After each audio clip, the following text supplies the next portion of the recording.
রাজ্য সরকার চাইছে সঞ্জয় রায়ের ফাঁসি হোক, সিবিআই চাইছে সঞ্জয় রায়কে ফাঁসিতে ঝোলানো হোক, কিন্তু নিহত চিকিৎসকের পরিবার বলছে এখনই নয়। এই ঘটনায় জড়িত সবাইকে আগে খুঁজে বের করা হোক। অর্থাৎ একটা বিষয় স্পষ্ট, নিহত চিকিৎসকের পরিবার মনে করছে সঞ্জয় রায়ের ফাঁসি হয়ে গেলে এই মামলা রহস্যই থেকে যাবে, আর কারা এর সঙ্গে জড়িত, কি তাদের ভূমিকা, তা কোনোদিন সামনে আসবে না। তাই নিহত চিকিৎসকের পরিবার চাইছে আপাতত শিয়ালদা আদালতের রায় বহাল রেখেই তদন্তকে দ্রুত এগিয়ে নিয়ে যাওয়া হোক। আমরা চাইছি যারা যারা এই ঘটনার সঙ্গে জড়িত সবাই সামনে আসুন। আপনারা কি চাইছেন যে বাকি দোষীরা সামনে আসুক? একদম বাকি দোষীরা এখনো হসপিটালেই রয়েছে।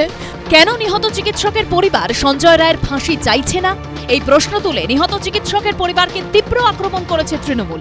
বাবা মা কি ভেবেছেন তারা প্রোটেক্ট করছেন সঞ্জয় রায়কে? দুদিন বাদে শুনবো জেলে শীতকাল বলে সঞ্জয় রায়কে তারা কম্বল আর সোয়েটার দিতে গেছেন। তার দুদিন বাদে শুনবো জেলে পুষ্টিকর খাবার খাওয়ানোর জন্য ওনারা সঞ্জয়ের জন্য খাবার নিয়ে যাচ্ছেন। আজকে উনি চাইলেন না, তার মানে উনি কি চাইছেন যে এরকম তাহলে ডেথ সেন্টেন্স হবে না? অন্য মহিলাদের ক্ষেত্রে যদি রেপ করে খুন করে তাহলে তাদের সেই দোষীদের মৃত্যুদণ্ড দেওয়া হবে না, এটাই উনি চাইছেন। আসলে ওনাদের এখন রাজনীতির মধ্যে ঢুকে গেছে, এটা নিয়ে ওনারা খুব ভালো রাজনীতি করতে শিখেছে। I am sorry to say. কিন্তু শাসক দলের আক্রমণের মুখে একটুও বিচলিত নয় নিহত চিকিৎসকের মা বাবা। তাদের পাখির চোখ মেয়ের নির্মম পরিণতির জন্য যারা যারা দায়ী তাদের প্রত্যেককে শাস্তির আওতায় আনা, সবাইকে তদন্তের আওতায় এনে বিচার ব্যবস্থার আওতায় এনে চরম শাস্তি দেওয়া হবে। আন্দোলনকারী চিকিৎসক থেকে জুনিয়র চিকিৎসক প্রত্যেকে এই ইস্যুতে নিহত চিকিৎসকের পরিবারের পাশে। সঞ্জয়ের সাথে আর কারা অভিযুক্ত?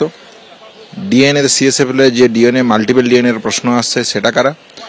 176 পাতার জাজমেন্টে যে ছত্রে কলকাতা পুলিশ, টালা থানা, হসপিটাল কর্তৃপক্ষের যে উদাসীনতা, যে অপদার্থতার কথা বর্ণিত হয়েছে, তার শাস্তি কেন হবে না?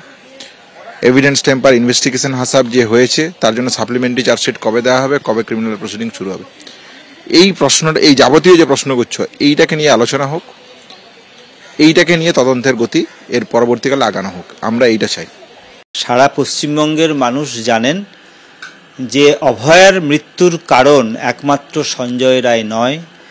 সঞ্জয় রায় ছাড়া কে বা কারা যুক্ত হয়ে আছে এই খুনের সঙ্গে, ভয়াবহ হত্যাকাণ্ডের সঙ্গে, এইটা জানা কিন্তু অভয়ার মা বাবার কাছে যেমন জরুরি, আমাদের কাছে জরুরি, সারা পশ্চিমবঙ্গবাসীর কাছে জরুরি।